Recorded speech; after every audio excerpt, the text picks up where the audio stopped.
Indian পণ্য বয়কটে আমরা Indian সব পণ্য কিন্তু বয়কট করি নাই, খুবই সিলেক্টিভ পণ্য বয়কট করেছিলাম, মনে আছে না? প্রথমে করেছিলাম ফাস্ট মুভিং কনজিউমার গুডস, সাবান, শ্যাম্পু, ভোজ্য তেল, টুথপেস্ট, নারকেল তেল ইত্যাদি, যেগুলো ডিপার্টমেন্টাল স্টোরে রেখে থাকে, এমনকি মুদির দোকানেও থাকে, ক্রেতা দেখে কিনতে পারে। এর কারণ ছিল সব মানুষ কেনে, ধনী গরিব সবাই এইরকম পণ্য আমাদেরকে টার্গেট করতে হবে, যেন সবাই এটাতে পার্টিসিপেট করতে পারে, আমাদের প্রত্যেক দিন লাগে এমন পণ্য। এইগুলোই ফাস্ট মুভিং কনজিউমার গুডস। আমরা কেন এটা টার্গেট করেছিলাম বুঝানি, মাথায় রেখেন, কামে দিবে এই সমস্ত কচু খেতে এদের ফাইট দিতে।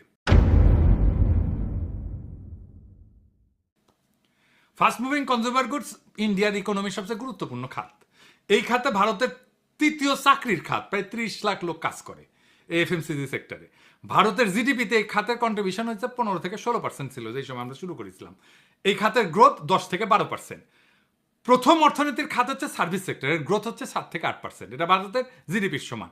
দ্বিতীয় অর্থনীতির খাত হচ্ছে ম্যানুফ্যাকচারিং, তার গ্রোথ 4 থেকে 5%, যা জিডিপির গ্রোথের চাইতে কম। তার মানে ইন্ডিয়ান টোটাল জিডিপি গ্রোথে এফএমসিজির ভূমিকা অত্যন্ত ক্রুশিয়াল, সবচেয়ে বেশি গ্রোথ দেয় সে। এই সেক্টরে গ্রোথ জিডিপির গ্রোথের চাইতে বেশি, শুধু বেশি না, 1.5 গুণ। তো এফএমসিজি বয়কটে আমাদের লাভ কি?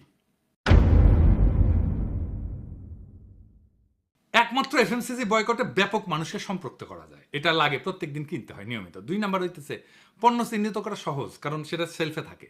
3 নাম্বার, কোনো বাংলাদেশি ব্যবসায়ী ক্ষতিগ্রস্ত হবে না, কারণ এই পণ্য যারা বেচে তারা বাকিতে এনে বেচে, বিক্রি না হলে ফেরত দেওয়ার শর্তেই পণ্য তোলা হয় দোকানে। 4 নাম্বার, বয়কটের প্রভাব ব্যাপক এবং বহুমুখী হবে। ভারতের চাকরির বাজারে একটা নেতিবাচক প্রভাব রাখা যাবে, ভারতের অর্থনীতিকে ধাক্কা দেওয়া যাবে সামান্য হইলেও। 5 নাম্বার, এফএমসিজির বাজার বাংলাদেশি ব্যবসায়ীরা সহজে দখল নিতে পারবে। হয়েছিলও কিন্তু, দেখছিলেন না আমাদের দেশি পণ্যের বেচা বিক্রি বেড়ে গেছিল। দেশীয় শিল্প কর্মসংস্থান উৎসাহিত হবে। 6 নাম্বার, বয়কটের ফল দৃশ্যমান করা যাবে, যেমন শেলফে অবিকৃত পণ্য, দোকান থেকে পণ্য ফেরত দেওয়া, পণ্য বেচার মরিয়া চেষ্টা, অফার, ডিসকাউন্ট, এগুলো দৃশ্যমান হবে। মানুষ তার বয়কটের প্রভাবকে কানেক্ট করতে পারবে। এই জন্যে ইন্ডিয়ানরা আমাদের এসে বলতো ওই সময়, এটা বয়কট করো, ওইটা বয়কট করো, রেলের বডি বয়কট করো, ইন্ডিয়ান বাস বয়কট করো, ট্রাক বয়কট করো, ইলেকট্রিসিটি বয়কট করো, ইন্ডিয়ান ইলেকট্রিসিটি।